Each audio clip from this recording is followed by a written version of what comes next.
Dans la deuxième partie de votre instant politique, je reçois Sandrine Rousseau, députée verte de Paris. On parlera de la NUP, qu'elle défend avec fougue, mais qui, un an après sa création, vit une crise de croissance. Mais évidemment, je lui demanderai aussi son avis, ce qu'elle pense de cette commémoration à Paris, puis à Lyon, de cette commémoration du 8 mai qui vous est résumée par Estelle Forge. Bonsoir madame, merci beaucoup, bonsoir et merci monsieur. Merci. Quand c'est pas le cas, mais vous faites à chaque fois. Des salutations, des serrages de mains et des échanges pour ce bain de foule que s'est offert Emmanuel Macron à l'issue de la commémoration du 8 mai 45. Une foule triée sur le volet, car autour, un large périmètre de sécurité a été installé pour empêcher tout rassemblement. C'est donc sur des Champs-Élysées quasi vides que la voiture présidentielle s'est élancée en milieu de matinée entourée de la garde républicaine. Direction la place de l'Étoile.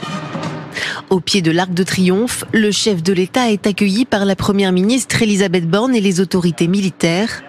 Après la Marseillaise, s'ensuit la traditionnelle revue des troupes. Puis vient le temps de l'hommage. Après avoir déposé une gerbe de fleurs, Emmanuel Macron ravive la flamme de la tombe du soldat inconnu, allumée depuis 1923. Une sonnerie aux morts, suivie d'une minute de silence.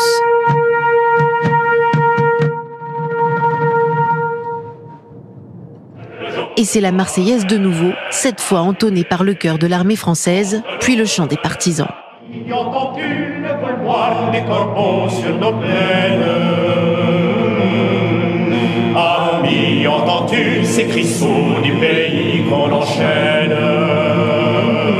Emmanuel Macron a ensuite échangé quelques mots avec les membres du comité de la Flamme et les porte-drapeaux, avant de se diriger vers les tribunes, où près de 1000 personnes, politiques, militaires et civiles, ont assisté à la cérémonie. Bonsoir Sandrine Rousseau, vous êtes députée écologiste NUP de Paris. Bonsoir. Ça vous inspire quoi ces images? C'est du décorum militaire ringard ou c'est une commémoration nécessaire? C'est surtout un homme seul. Un homme seul qui entend le chant des partisans, qui dit « Ami, entends-tu ces cris sourds d'un pays qu'on enchaîne ?» Et en fait, moi, ce qui m'a vraiment frappé, c'est que ces commémorations sont faites pour que les gens viennent, pour que les gens assistent, pour que les gens partagent, pour qu'il y ait une forme d'enthousiasme, de participation populaire. Et là, il est seul. Et ça dit quelque chose de la situation politique actuelle. Cet homme est seul. Alors, si je devais me faire l'avocat du diable, ce qui est mon métier ici, il est seul parce que certains manifestants, ils avaient peur qu'un certain nombre de manifestants proches de vous viennent déranger ce qui est une journée de concorde nationale. Et donc, il y a eu un périmètre sur les... Oui, ils avaient peur. Oui, ils avaient peur. Ça résume tout. Ils avaient peur. Ils ont peur. Ils ont peur du peuple, ils ont peur de ses revendications, ils ont peur de bruit de casserole. Ils n'ont pas peur de néo-nazis, ils ont peur de bruit de casserole. On a un problème. On a un gros problème. Mais il eût été logique qu'il y eut des bruits de casserole sur le trajet du président de la République. Je veux dire, quand on fait les Champs-Élysées en char, les bruits de casserole n'auraient pas tellement dérangé. Il était en voiture. En voiture, les bruits de casserole l'auraient pas tellement dérangé. Quand bien même, c'est le peuple. C'est le peuple. C'est le peuple. Vous, des bruits de casserole le 8 mai, ça vous aurait pas dérangé? Bah non, si les gens étaient venus avec des casseroles, ils étaient venus avec des casseroles, parce que là, on est dans un moment important. Après, moi, je suis allée à une commémoration, je pense qu'il y a un moment de concorde, voilà, j'ai participé à cette concorde, c'est très important. S'il y a des casseroles, il n'y a pas de concorde. Mais quand est-ce qu'il l'entend, en fait? Les ministres se déplacent plus, regardez, Gérald Darmanin, il est allé, il a dû faire un communiqué officiel pour dire qu'il annulait son déplacement pour éviter les casseroles. Il est ministre de l'Intérieur, il fait ça, il utilise un papier en tête pour mentir. Et c'est comme ça qu'il évite. Il peut y avoir des casseroles 364 jours par an. S'il n'y en a pas le 305, 60, et puis on peut en le 11 novembre. En quoi c'est plus dérangeant d'avoir des casseroles que d'avoir des manifs de néo-nazis? Là, on a l'impression que le peuple on a l'impression que les journaux sont en boucle là-dessus. Moi, je dis oui, ils auraient pu venir avec les casseroles, ils auraient pu dire leur mécontentement. Voilà, moi, je ne l'ai pas fait ce jour-là, mais je pense que c'était pas non plus dramatique. Il n'y a pas de jour dans le calendrier où il doit y avoir une certaine concorde nationale. Mais je rappelle quand même que le 8 mai... Laissez-moi terminer ma question. Ou ce qui nous rassemble. La victoire sur l'Allemagne nazie est plus fort que ce qui peut nous diviser, aussi légitimes soient les combats qui nous divisent. Et je pense qu'à la sortie du 8 mai, il y a eu le Conseil national de la résistance et que ce Conseil national de la résistance a été fait pour créer un système social pour que justement la montée de l'extrême droite ne soit plus possible. Et en fait, là, on est dans un moment qui renvoie quand même à une période de l'histoire. Je sais que l'histoire ne resserre jamais les plats et pas particulièrement les casseroles, mais en l'occurrence, là, la question est de savoir si cette destruction méthodique d'une protection sociale et ce président qui n'entend pas la volonté qu'a le peuple français de ne pas détruire cette richesse, ce bijou qu'est notre protection sociale, eh bien oui, on est dans un moment de flottement. Et le 8 mai, c'est aussi le Conseil national de la résistance. C'est aussi ça. Et ben voilà, les casseroles, ça répondait à ce moment de dire là, on était en train de détruire ce que des résistants ont fait. On était en train de détruire ce pourquoi des Jean Moulin sont morts. C'est ça qu'on est en train de faire. Sur le même plan. Et ben en tous les cas, je pense que les gens mouvement que vous considérez de destruction aujourd'hui des acquis du CNR est aussi fort, comparable à ce qu'a été pour l'histoire de France la construction du CNR. Mais la construction du CNR, elle a été faite, je rappelle quand même, pour dire que précisément il ne devait pas y avoir d'inégalité sociale qui mette de côté de la société une partie de la classe ouvrière notamment. Qu'est-ce qu'on est en train de faire là ? Qu'est-ce qu'on est en train de faire actuellement ? Elle a été faite pour rebâtir un pays qui avait été détruit par l'Allemagne nazie. Oui, et pour se dire que précisément on n'en est pas tout à fait. On ne mettait personne de côté. Dans cette nouvelle concorde nationale, on ne mettait personne de côté. Et particulièrement pas la classe ouvrière qui, en Allemagne, avait adhéré au nazisme. C'est ça, le Conseil national de la résistance. On est où, là, en fait ? Est-ce que vous dites, on est en train de détruire ce pourquoi des Jean Moulin sont morts ? On est en train de détruire ce pourquoi des résistants ont travaillé à l'issue de la guerre. Oui. Et en fait, pourquoi ? Au nom de quoi ? Au nom de quoi on le fait ? Au nom de quoi il défile tout seul sur les Champs-Élysées ? Vous parlez au nom des morts. Mais je parle pas au nom des morts, je parle au nom de la protection sociale que je défends dans l'Assemblée nationale. FO, je crois, qui a dit Jean Moulin, puisqu'il avait été préfet, il avait été préfet de 37 à 40, je crois, Jean Moulin, préfet, aurait autorisé les casseroles. Est-ce qu'on j'en sais rien du tout. Ah ben voilà. Mais ça, je sais pas. Donc vous ne l'auriez pas dit.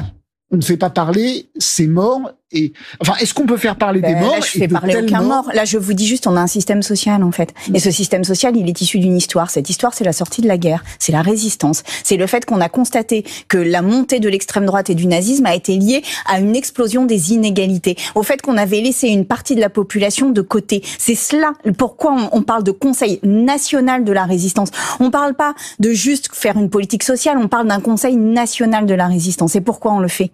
Parce qu'on se dit qu'on doit avoir une cohésion sociale, un ciment social qu'est ce système social. Là, il est en train d'être détruit. Donc, quelques casseroles n'auraient pas gâché la fête. Ça aurait permis aussi de rappeler ce pourquoi nous nous étions battus et pourquoi nos aînés se sont battus. Je voudrais qu'on écoute le président de la République. Il répondait à un sénateur vert qui s'appelle Thomas Dossus. Thomas Dossus, exactement. L'esprit civique gagnerait à être largement diffusé. Ouais, Tout le monde a la raison. Les fautes de ton ne sont jamais bonnes. Les fautes de ton, en général. Et donc c'est des moments de réunion où il faut plutôt s'élever et célébrer ce qui nous permet d'être là aujourd'hui. Alors l'entendre dire c'est des moments de réunion où il faut plutôt s'élever, ça vous exaspère, je suppose. C'est surtout qu'ils disent à Thomas Dossus c'est une faute de ton. Pardon, mais là, Thomas Dossus lui rappelait quand même sa solitude dans ce moment-là, qu'il n'est même plus capable d'accueillir le long de son parcours des Français et des Françaises. Et par ailleurs, qui a fait une faute de ton?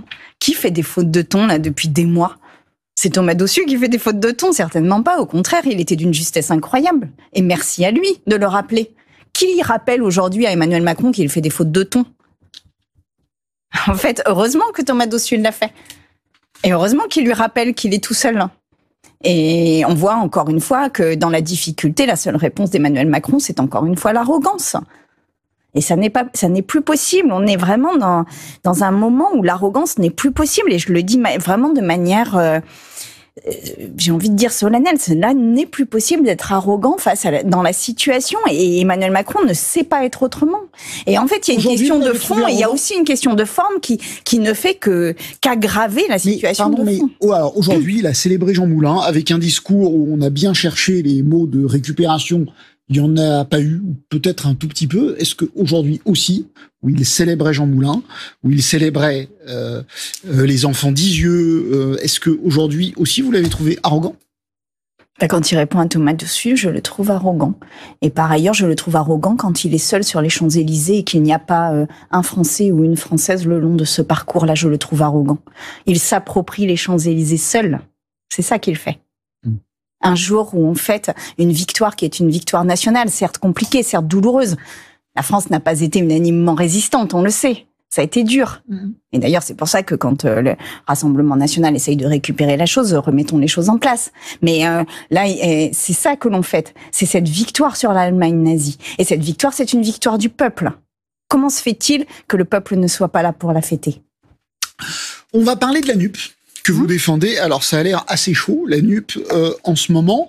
Est-ce que ce qui vous rassemble est encore plus fort que vos différences ? Eh bien, ce qui nous rassemble, c'est le fait de créer un projet d'émancipation, un projet d'égalité, un projet écologique, un projet social, un projet... Oui, mais c'est un projet qui s'oppose au libéralisme profondément. C'est un projet qui s'oppose au nationalisme profondément, à la xénophobie, au racisme, au suprémacisme. Oui, bien sûr. Et nous avons cette force-là que de protéger ça, que de présenter cela. Quand on énonce les principes d'un programme, c'est assez facile d'être d'accord. Alors, on va voir, on va aller sur ce qui vous différencie. Les européennes, c'est dans un an, tout juste, ça sera en juin. Donc dans un an et un mois, ça sera le premier rendez-vous démocratique après ce conflit des retraites. Donc, c'est une confrontation avec l'opinion publique importante. Votre parti, les Verts, refusent une liste commune de la gauche. Manon Aubry a dit ce matin, par exemple, que les Verts manquent de cohérence en le refusant. Est-ce qu'elle a raison ?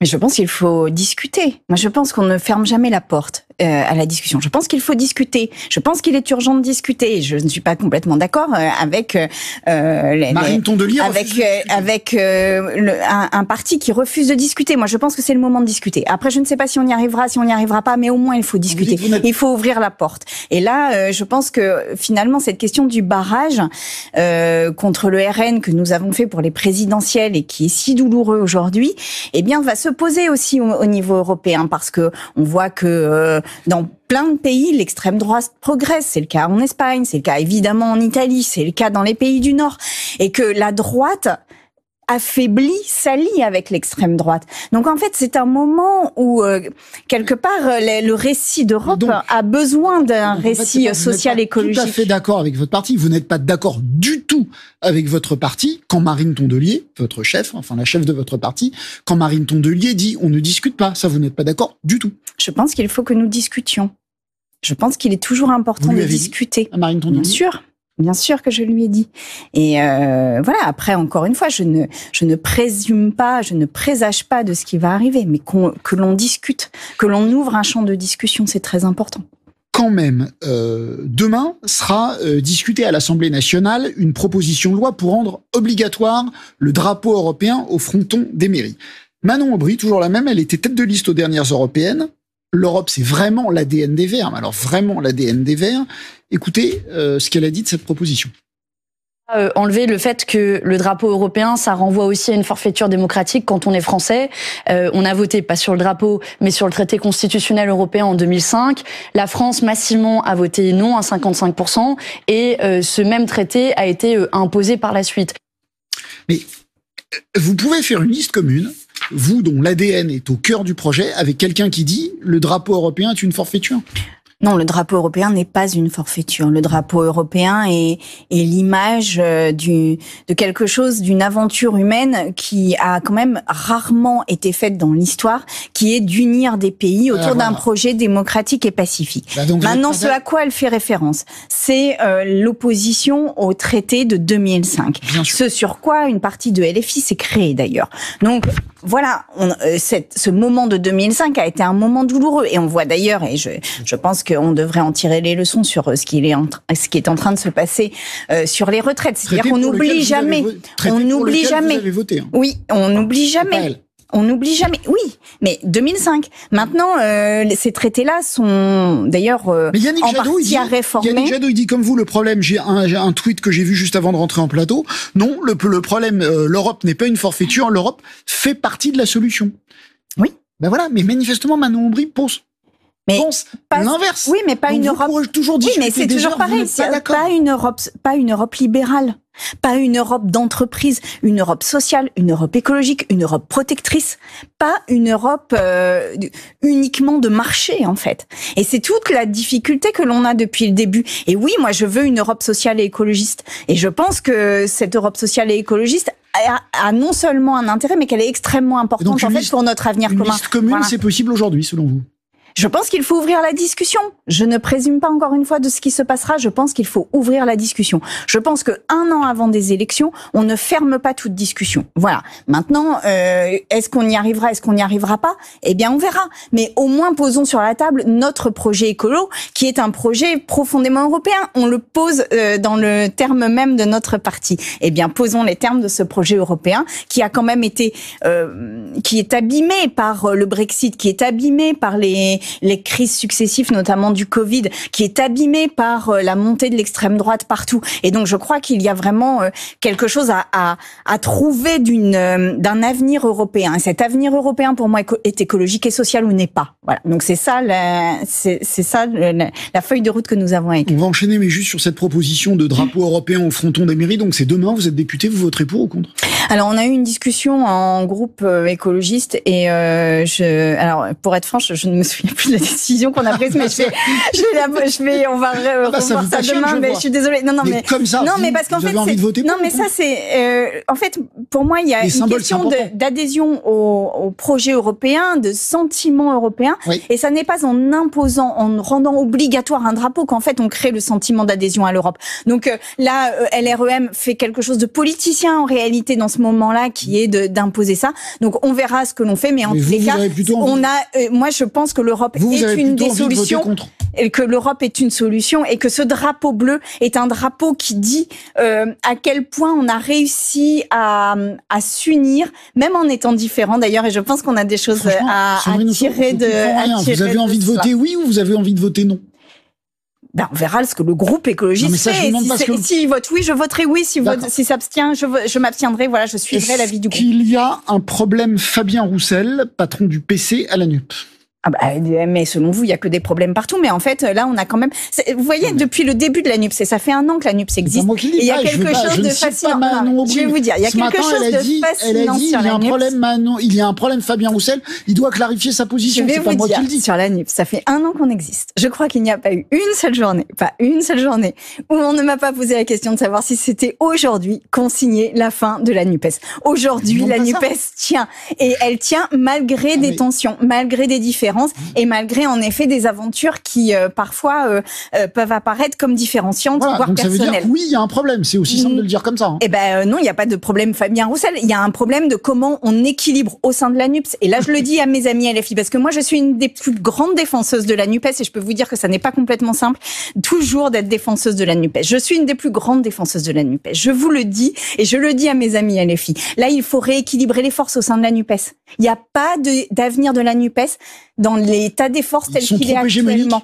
Donc il faut que l'on rééquilibre à l'intérieur de la NUPES. C'est pour ça que j'avais proposé un acte 2. C'est pour ça que j'avais proposé même éventuellement des adhésions directes, peu importe, qu'on trouve les moyens d'avoir un rééquilibrage au sein de cette NUPES. Et vraiment, je crois donc, ils sont trop hégémoniques. Aujourd'hui, LFI est trop hégémonique. Je pense qu'il y a un rééquilibrage à faire. La NUPES, elle est issue des élections présidentielles. À l'issue des élections présidentielles, le score de LFI était incroyablement élevé par rapport à tous les autres. Donc oui, il y a un équilibre issu de cette élection présidentielle qui ne va pas. Voilà, c'est clair.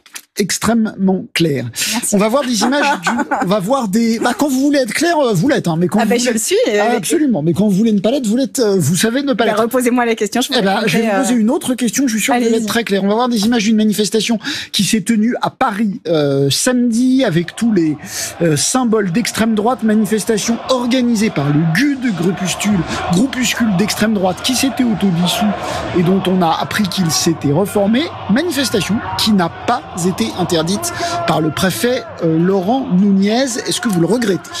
Mais bien sûr que je le regrette. Enfin, c'est des néo-nazis, ces gens-là. Qu'est-ce qu'ils faisaient dans les rues de Paris? Pourquoi on interdit des casseroles et pourquoi on autorise ces gens à être dans les rues de Paris, mais qu'on arrête? Là, quand est-ce qu'on se réveille face à la montée de l'extrême droite? Quand est-ce qu'on se réveille face au nationalisme et au racisme, au suprémacisme? C'est honteux que ces gens-là aient été dans les rues de la capitale. C'est honteux, c'est scandaleux. Donc oui, le préfet Nunez, qu'en plus sa réponse, ça soit de dire qu'il ne trouble pas l'ordre public, mais leur présence même trouble l'ordre public. Leur présence même trouble l'ordre public. Et en plus, un 8 mai. En plus, le jour où on commémore la chute de l'Allemagne nazie, qu'est-ce qu'ils faisaient ces gens-là? Qu'est-ce qu'ils faisaient la veille dans les rues de Paris? C'était samedi, c'était la veille. Oui, qu'est-ce qu'ils faisaient dans les rues de Paris la veille? C'est scandaleux. C'est absolument... Et en plus qu'on nous dise, qu'on nous réponde que ces gens sont propres sur eux et que du coup ça dérange pas, mais pardon quoi. Pardon, là on est en train de perdre tout ce qui fait la France. Tout ce qui fait l'honneur de la France. Tout ce qui fait notre récit national. Tout ce qui fait que on écrit au fronton de nos mairies liberté, égalité, fraternité. Ces gens-là ne veulent ni la liberté, ni l'égalité, ni la fraternité. Ils ne veulent que l'autoritarisme, la violence et le racisme, la discrimination et la haine de l'autre. Comment vous J'ai honte. J'ai honte que ces gens-là aient défilé dans les rues de la ville dans laquelle j'habite en plus. Comment vous l'expliquez-vous? Comment vous expliquez-vous que, enfin, c'est quoi? C'est une erreur? C'est une erreur d'appréciation? C'est un manque de sens politique? C'est comment vous expliquez-vous cette décision? Non, ça n'est pas une erreur d'appréciation. Cette non-décision? Ce n'est pas une erreur d'appréciation parce que il y a eu d'autres épisodes. Lui dit, je juge en droit. Il n'y avait pas de trouble à l'ordre public. Je vous cite ce qu'il dit. Je vous cite ce qu'il dit. Il l'a dit sur BFM tout à l'heure. Le préfet Nunez. Parfois, il y a des groupuscules d'ultra-gauche tout aussi contestables. Il n'y a pas d'ordre public, donc nous n'interdisons pas les manifs. Il continue, il dit, il n'y avait pas de trouble à l'ordre public. C'est exactement le bruit des pantoufles. C'est exactement le bruit des pantoufles. Le bruit des pantoufles. Exactement. De dire qu'il n'y avait pas de trouble à l'ordre public, c'est exactement ce que l'on appelle le silence des pantoufles par rapport au bruit des bottes. C'est-à-dire que, en fait, ce qu'il fait là, le préfet Nunez, c'est que il met ses pantoufles pour ne pas entendre le bruit des bottes. Et que c'est scandaleux. Autre événement, événement de ce week-end, un tableau dont on va apercevoir en partie montre le viol d'un enfant par un adulte. Alors je précise que c'est un tableau qui a été fait pour dénoncer justement les crimes de guerre, et dans les crimes de guerre il y a des viols. Il a été vandalisé ce week-end. Le président de la République, la ministre de la Culture ont dénoncé une atteinte à la liberté d'expression. Est-ce que vous aussi vous condamnez cet acte de vandalisation? Bien sûr que je le condamne. Cette exposition a été faite pour dénoncer, pour choquer, pour montrer le vrai visage de la guerre, en fait. Et bien sûr que je condamne ça. Parce que ne pas vouloir voir le vrai visage de la guerre, c'est finalement s'accommoder des conditions qui amènent à la guerre. Et là, je rappelle quand même, parce que j'ai vu beaucoup que les militants écolos ont toujours fait ça sur des vitres, jamais sur des... je sais pas, on va voir justement, parce que c'est évidemment la question que j'allais vous poser. Voilà. C'est sur des vitres. C'est sur des vitres. Non, c'est pas des vitres. Manifestement, c'est pas des vitres. Là, je pense. C'était des tableaux protégés. D'accord. Bien sûr, ça n'est que des tableaux protégés. Sandrine Rousseau, symboliquement, c'était exactement la même chose. Non, mais aucune œuvre d'art n'a été dégradée. Aucune œuvre d'art. Là, on voit les tournesols de Van Gogh. Il y a aucune œuvre d'art n'a été dégradée par les écologistes. Sandrine Rousseau, c'est le symbole. Non. Oui, c'est pas pareil. Ça n'est pas pareil de dégrader une œuvre d'art et de faire une action comme celle-ci qui dit juste, attention, qu'est-ce qui est beau, en fait? Pourquoi vous protégez plus les tournesols de Van Gogh que la planète? C'est ça qu'ils disent, ces activistes. Ça n'a rien à voir. Ils n'ont pas dégradé les tournesols. Et je vais vous dire, il y a une histoire d'un tableau dégradé. C'est les suffragettes qui ont donné des coups de canif dans la Vénus je sais plus quel est le nom de l'artiste d'ailleurs. Il m'échappe là. Mais il y a eu des coups de couteau qui ont été donnés dans une œuvre. Depuis les mouvements écolos, il n'y avait aucune œuvre qui a été dégradée. Là, on s'attaque à l'œuvre directement. Ça n'est pas du tout la même démarche. Ça n'est pas la même démarche. Les militants écologistes veulent alerter sur le fait que qu'est-ce qu'on trouve beau, qu'est-ce qu'on trouve précieux dans une société si on n'a plus de planète, en fait. C'est ça leur démarche. Mais ils n'ont pas dégradé les tournesols. Et j'en suis très heureuse parce que j'aurais été très affectée qu'ils dégradent les tournesols. Bien. Merci beaucoup, Sandrine Rousseau, d'avoir accepté l'invitation de France Info ce soir. Merci à vous de nous avoir suivis.